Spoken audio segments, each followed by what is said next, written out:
আজকে তুমি যা কাণ্ড বাদিয়েছো আর বলো না। আর কি করব, আমাদের বিড়ালগুলো আছে না, তোমরা তো জানো। একটা বড় হুলো বিড়াল এসেছিল। হুলো বিড়াল মাঝে মাঝে ছাদ দিয়ে যাতায়াত করে। ঘরে ঢুকেছে আমি তো জানি না ভোরবেলায়। আমি তখন জিমে যাবো, জিমের প্যান্ট জিম জামাও নয়, পরা যোগা। ও যোগায় জামা কাপড়ও পরা হয়ে গেছে, আমার মাথার ঠিক নেই। হ্যাঁ, এইবার আমি ঘরের দিকে ঢুকেছি, ও ভয়েতে পালাতে গিয়ে আমার পায়েতে আঁচড়ে দিয়ে চলে গেছে। এবার যখন আমি জিম যোগায় চলে গেলাম, তারপরে গিয়ে দেখছি একটু জ্বালা জ্বালা করছে, সঙ্গে সঙ্গে প্যান্টটা আস্তে করে সরিয়ে দিচ্ছে। আমাদের ওখানকার সবাই বললো ওখানে খাট সাবান আছে বাসনে, তুমি ওইখান থেকে খামচে খানিকটা তুলে নাও, নিয়ে ভালো করে ঘষো।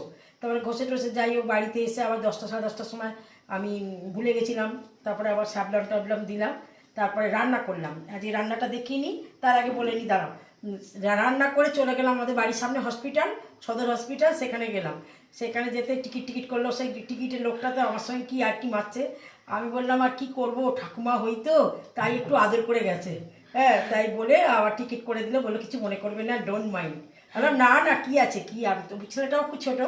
বললাম ডোন্ট মাইন্ড। আমি বললাম কোনো ব্যাপার না বলে আমি আবার ইনজেকশন নিয়ে এলে কটা ইনজেকশন বলো? যেখানটা আছড়ে দিয়েছে সেটা 5টা ইনজেকশন দিল, চারিদিকে ফুটিয়ে ফুটিয়ে ফুটিয়ে ফুটিয়ে 5টা। আমি তো একা গেছি, মানে আমার জীবনটা মনে হচ্ছে বেরিয়ে যাচ্ছে। মেয়ে বলেছিল অবশ্য, মা দাঁড়াও আমি এই কাজটা সেরে যাচ্ছি। আমার আর কষ্ট হলো না, আমি এমনি ভয় পাচ্ছি, যাই হোক গেলাম। ও তারপরে একটা টিটেনাস দিল এই হাতে, বললো এটা খুব ব্যথা হবে। সেটা যখন দিল হাড়ের ভেতর দিয়ে যেন মনে হলো জীবনটা কিরকম হচ্ছে, কামড়ে উঠলো শরীরটা। আর একটা ওষুধ ফাইল ভেঙে কুকুর এই বেড়ালের 2 হাতে 2টো দিল। মোট 8টা ইঞ্জেকশন দিয়েছে। আবার সোমবার বললো আবার সোমবার আসবেন, কটা দেবে যাক সেসব আর কিছু জিজ্ঞেস করলাম, উত্তর দিল না। চলে এলাম কাগজপত্র নিয়ে। এখন আমি রান্না করেছি, কি রান্না করে গেছিলাম তোমাদের দেখাই, এসো। এবার আমাদের বাইরের বিড়াল, ওই জন্য বাইরের বিড়াল বলেই দেওয়া হলো। ইনজেকশন দেওয়া আছে, আমাদের বিড়ালগুলো দেওয়া আছে। হ্যাঁ, কিন্তু যাই হোক টোটো পেয়ে গেছি, টোটো ডবল নিয়ে নিয়েছে, সে কোনো অসুবিধে নেই, বাবা বাড়ি আসি। আচ্ছা, গরম গরম ভাত নেই আজকে, ঠান্ডা ভাত। হ্যাঁ, ভাত, শাক ভাজা, উচ্ছে ভাজা, আলু ভাজা। আচ্ছা। আর এই যে আমের ডাল, হ্যাঁ, আমের মসুর ডাল, আম টক ডাল।